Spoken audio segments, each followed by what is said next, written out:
Perkenalkan, nama saya Fazil Nur Syaditya dengan NPM C1C024114. Pada video kali ini kita akan melakukan podcast bareng salah satu kakak tingkat yang menginspirasi banget nih di jurusan akuntansi. Nah, beliau ini saya kenalnya karena emang benar-benar terkenal banget akan prestasinya di bidang akuntansi. Yuk langsung aja ke videonya. Oke, halo Kak, apa kabar nih? Halo, alhamdulillah sehat. Sebelum kita mulai podcast, kakak boleh nggak kenalin diri terlebih dahulu, terus kesibukan sekarang apa sih? Oke, baik, sebelumnya perkenalkan nama kakak itu Wahyudi Ananta. Bisa dipanggil Yudi kalau biasanya. Nah, kakak berasal dari jurusan akuntansi angkatan 2023. Sekarang semester 4. Nah, kalau kesibukan saat ini ya, sedang aktif di FKSI, jadi Badan Pengurus Harian untuk jadi koordinator bidang kajian ekonomi Islam.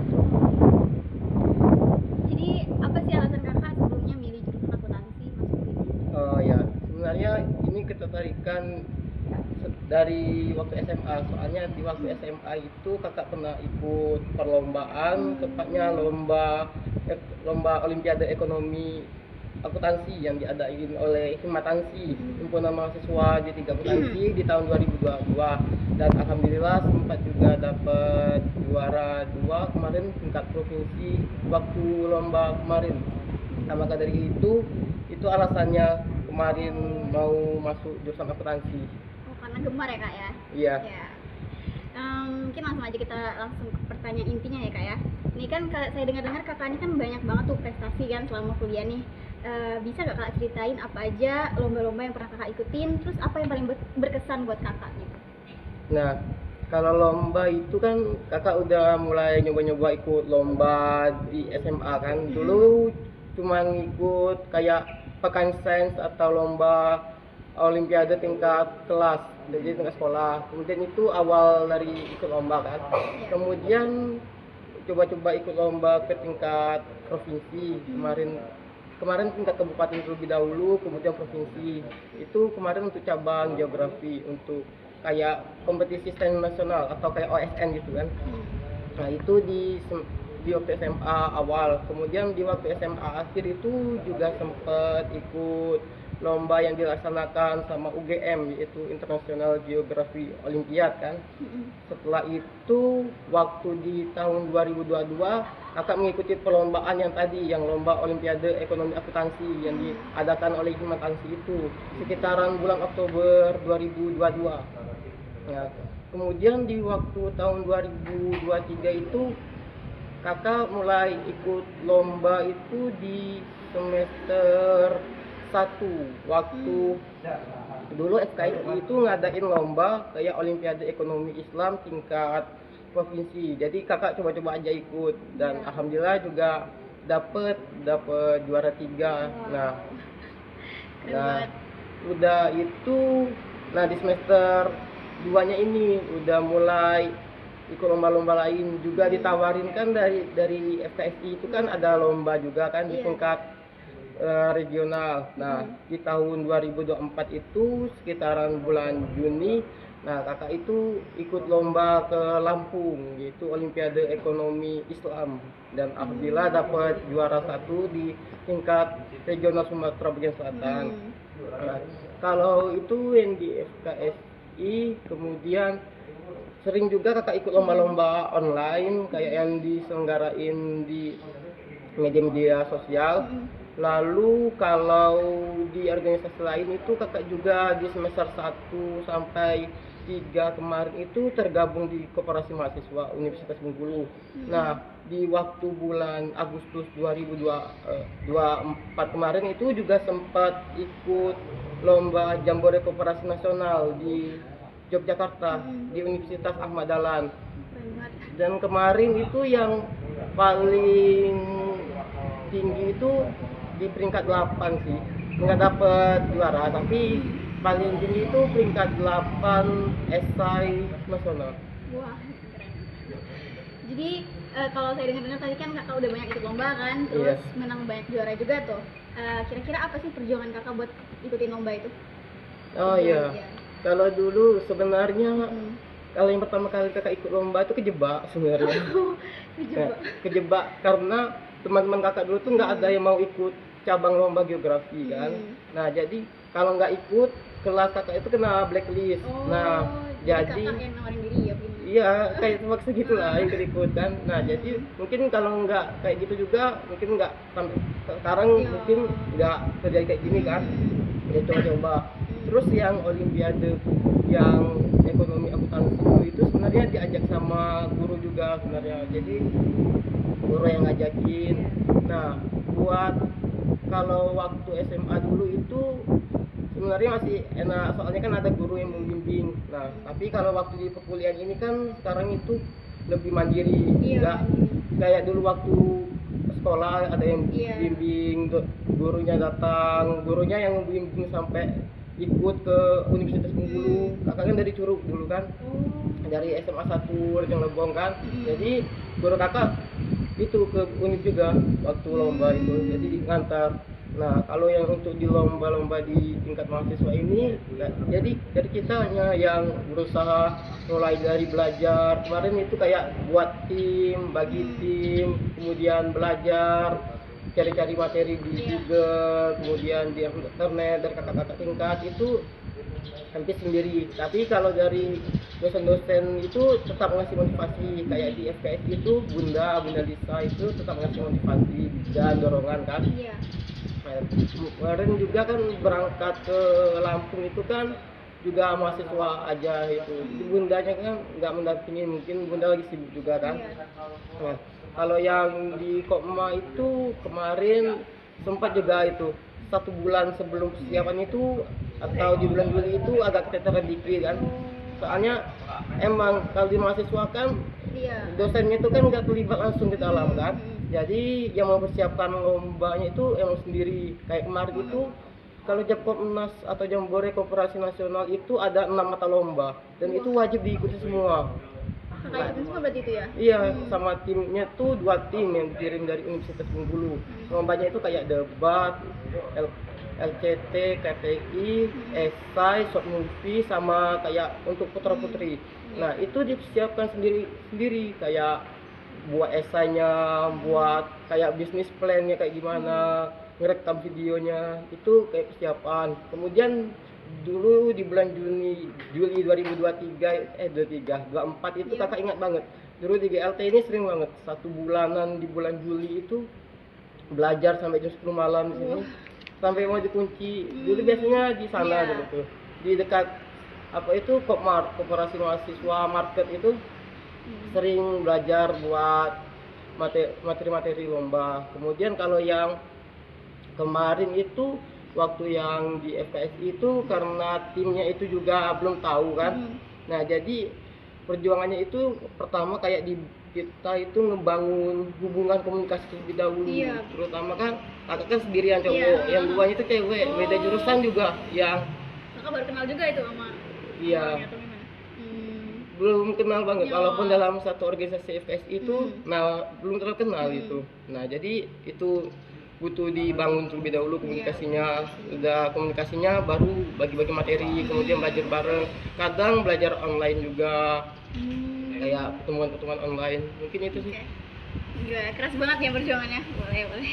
Terus selain itu kan saya lihat juga kakak tuh ada dapat beasiswa ya kemarin ya, beasiswa unggulan tahun 2024 itu. Oh iya. Iya, jadi gimana sih cara kakak menyimbangkan waktu kuliah, aktif organisasi ya kan, terus tuh lomba, bahkan dapat beasiswa tuh gimana cara kakak nyimbangin waktunya? Nah, kalau sedikit cerita ya, dulu waktu beasiswa itu sebenarnya agak susah juga itu. Dulu di semester 1 tuh kakak sempet daftar banyak beasiswa, 5 mungkin, gak ada yang lolos di semester 1. Nah terus juga kakak dulu tuh sempat daftar KIP tapi nggak lolos juga kan. Nah kemudian di semester 2 itulah mulai persiapan dari beasiswa. Untuk beasiswa unggulan itu kan dulu dari bulan Februari, padahal pendaftarannya itu di bulan Juli, soalnya banyak gitu itunya tuh syarat-syaratnya, ada kayak wawancara gitu kan. Nah jadi kemarin juga sempat ikut kelas mentoring dari luar juga kan, buat yang beasiswa itu sekitar kurang lebih 4 bulan, banyak tes-tesnya. Kemudian apa tadi untuk menyeimbangkan ya? Iya, menyeimbangkan waktu antara kuliah, aktif organisasi, lomba gitu.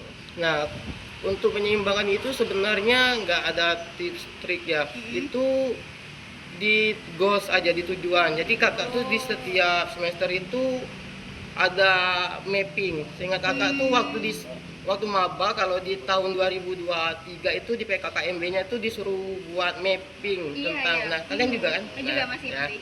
Mappingnya itu berisi tentang Iya, tujuan-tujuan tujuan dia setiap semester. semester. Nah, kakak tuh bikin kayak gitu sampai sekarang masih disimpan malah. Semester 1 mau dapat apa? Misalnya semester 1 itu mau dapat IPK tinggi dan nilai bagus. Di semester 2 itu mulai aktif organisasi, mulai aktif. Di semester 3 itu buat dapat beasiswa atau pertukaran pelajar. Di semester 4 itu mempertahankan daripada progres. Nah, jadi kalau kita udah ada kayak gitu, kita bakalan nge-setel sendiri. Jadi kakak itu sebenarnya beda dari yang lain. Kalau yang lain itu kan mungkin dia itu bikin pakai kalender kan, Iya. pakai catatan. Tapi kakak kalau bikin kayak gitu tuh nggak mempan, kadang nggak terjalankan malahan. Jadi lebih ke menyesuaikan. Yang penting targetnya itu bisa dimaksimalkan. Keren banget, keren banget. Terus untuk sekarang apa yang jadi motivasi kakak untuk terus aktif berprestasi? Nah, untuk berprestasi itu kan karena kakak itu kan punya kayak jiwa kompetitifnya yang tinggi kan. Nah, jadi ngerasa ada kepuasan gitu untuk terus berprestasi. Kemudian dari prestasi tersebut harapannya bisa memotivasi orang lain untuk mengajak orang lain. Nah, terutama yang dari luar kota itu kan bisa termotivasi, dan yang memiliki keterbatasan itu juga bisa termotivasi, yang keterbatasan untuk biaya kuliah, kemudian yang masih takut-takut Iya. terhadap tantangan ikut lomba-lomba, jadi bisa lebih tertarik dan bisa membuat mereka termotivasi ya. Oh itu ya kak. Oke. Kan kakak ini kan banyak banget perjuangannya nih kan kak. Jadi kakak pernah nggak ngerasa kayak jenuh, capek atau merasa gagal gitu? Kalau pernah, gimana sih cara kakak buat mengatasi hal tersebut? Kalau jenuh gagal ya, Iya. nah itu pasti pernah kan. Iya. Terutama dulu waktu maba itu kadang ngerasa jenuh, udah daftar beasiswa banyak masih gagal kan. Terus juga ikut-ikut lomba itu ada yang nggak memuaskan. Tapi kalau melihat itu kakak nggak jadiinnya itu sebagai yang membuat mundur ya, kita wajar kan kayak ngedown, Iya, kayak ngedown, capek kadang. gitu kan. Iya. Tapi itu kita jadiin pelajaran, buat motivasi kita. Untuk jadi lebih baik lagi. Ya, jadi kita lihat, misalnya kita nggak lulus beasiswa kemarin, apa kesalahan kita, nggak lulus lomba kemarin itu apa kekurangannya, jadi bisa dipersiapkan. Nah, itu juga sih mungkin jadi dasar kakak kemarin itu buat persiapan di beasiswa 2024 kemarin. Kakak ngelihat kemarin di waktu maba itu kayak kurang serius mau persiapannya kayak gimana. Nah, mungkin itu kan itu juga alasan gagal kan, jadi nggak bisa nyalahin dari pihak penyelenggara juga, jadi introspeksi diri kita juga kenapa kita gagal kan. Nah, jadi bisa memperbaiki di selanjutnya, itu sih mungkin. Oke. Kakak ada tips nggak buat adik tingkat nih biar nggak minder atau mau berkembang kayak kakak nih? Terus berkembang gitu. Ini Tips and trick ya. itu satu hal yang kakak pegang tuh, jangan malu dan jangan takut. Jadi ada orang-orang yang bilang kalau kakak itu kan terlalu aktif atau sering maju ke depan itu kan, mereka kan nanya kayak gimana caranya itu kan. Iya. Sebenarnya yang terpenting itu jangan mikirin pandangan orang lain. Jadi kalau misalnya kita itu punya suatu hal yang pengen disampaikan ataupun pengen ngelakuin sesuatu, itu lakuin aja.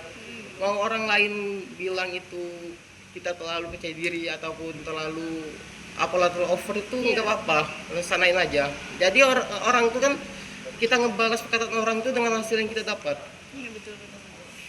Jadi Itu itu sih. ya tipsnya ya kak ya.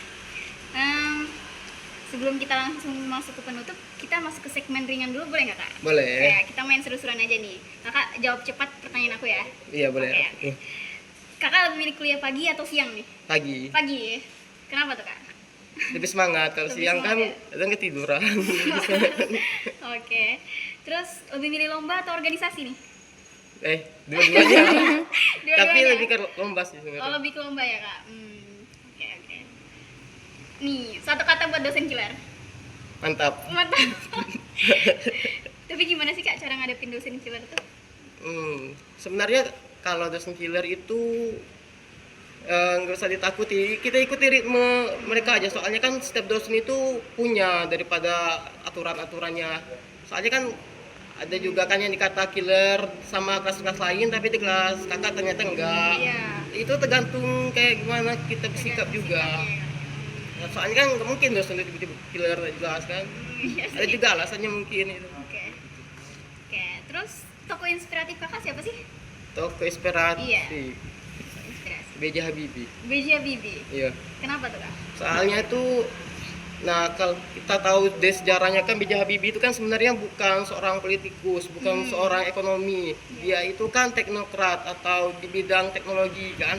Tapi dia waktu di tahun 1998 kan beliau itu dia jadi presiden kan, Iya. nggantiin Presiden Soeharto. Nah, itu beliau mampu untuk mengendalikan ekonomi, mengembalikan kestabilan politik, itu mengembalikan kepercayaan masyarakat kurang lebih dalam waktu 18 bulan. Itu keren banget sih. Iya sih, saya juga terinspirasi. Terus target besar kakak apa sih tahun ini? Target besar, Iya, target besar. target besar sih ada mau ikut lomba nasional lagi tahun ini. Lomba nasional. Iya. Oke. Oke. Untuk terakhir apa sih pesannya buat kakak, buat adik tingkat nih yang masih bingung arah tujuannya gimana, misalkan kayak merasa masih kurang cocok nih di jurusan ini, apa gitu pesan buat kakak dari kakaknya? Nah, untuk bagi teman-teman semua yang mungkin masih kayak kurang atau masih bingung dengan arah tujuan dan masih kurang semangat, nah untuk pesannya itu jangan pernah menyerah. Kalaupun di dalam akuntansi ini terdapat kesusahan, kesulitan, pasti bisa. Kemudian kalau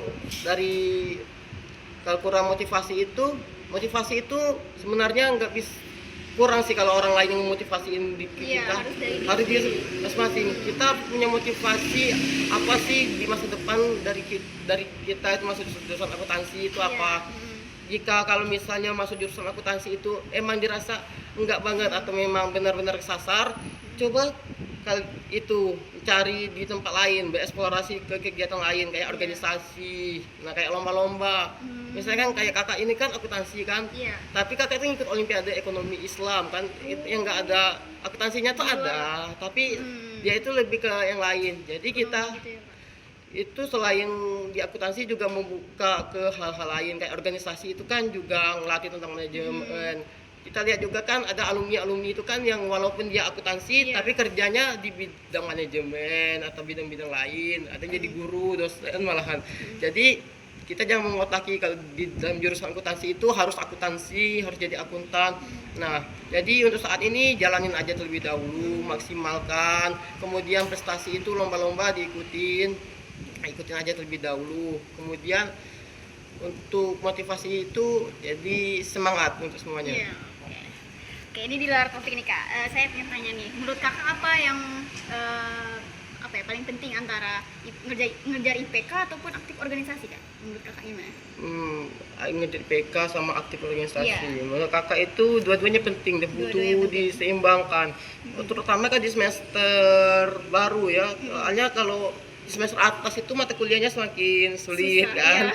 Nah, itu. Jadi di semester 1 itu kalau di akuntansi itu kan tergolong masih muda kan, kayak Iya, pengantar masih akuntansi, pengantar ekonomi teori. kan. Kayak masih ada pelajaran dari SMA Iya, kan. betul. Nah, jadi diperkuat IPK itu emang penting itu. Soalnya kan di syarat-syarat daripada pekerjaannya itu kan ada juga tentang IP kan. IP itu kan menunjukkan dari kemampuan kan, kemampuan akademik. Nah, kalau organisasi itu juga penting. Terkadang kalau orang yang terlalu tinggi IPK tetapi mereka itu nggak bisa berorganisasi, iya. itu juga kurang. Soalnya kan di dalam pekerjaan nanti kan membutuhkan kerjasama tim, terutama nanti kan kalau di perusahaan-perusahaan besar itu kan bakal ada FGD kan, forum Iya. group discussions kan, ada beberapa orang atau beberapa peserta wawancara itu yang bakal ditemukan untuk sering berdiskusi. Nah, itu didapatkan dari organisasi, nah dari kegiatan-kegiatan, dari kepanitiaan. Nah, selain kita mampu memiliki kemampuan manajemen yang baik, public speaking yang baik, kita juga memiliki kualitas di dalam akademik kita, di dalam kemampuan berpikir kita. Iya. Jadi kalau misalnya organisasi aja tapi Iya. nggak ada isinya di bidang akademik kan agak susah juga kan. Tapi kalau misalnya terlalu belajar akademinya Iya. terlalu tinggi nggak bisa Iya, itu. bersosialisasi kan susah juga. Susah juga. Nah, jadi itu harus seimbang. Harus seimbang ya kak. Nah, itu tadi podcast dari kita. Makasih banyak ya kak udah Iya. meluangkan waktu buat sharing-sharing. Super Sama. inspiratif banget nih hari ini. Semoga cerita dan pengalaman kakak ini bisa menjadi inspirasi buat kita semua, khususnya teman-teman di jurusan kita yang lagi nyari semangat buat berkembang. Oke. Terima kasih ya kak. Iya, sama-sama.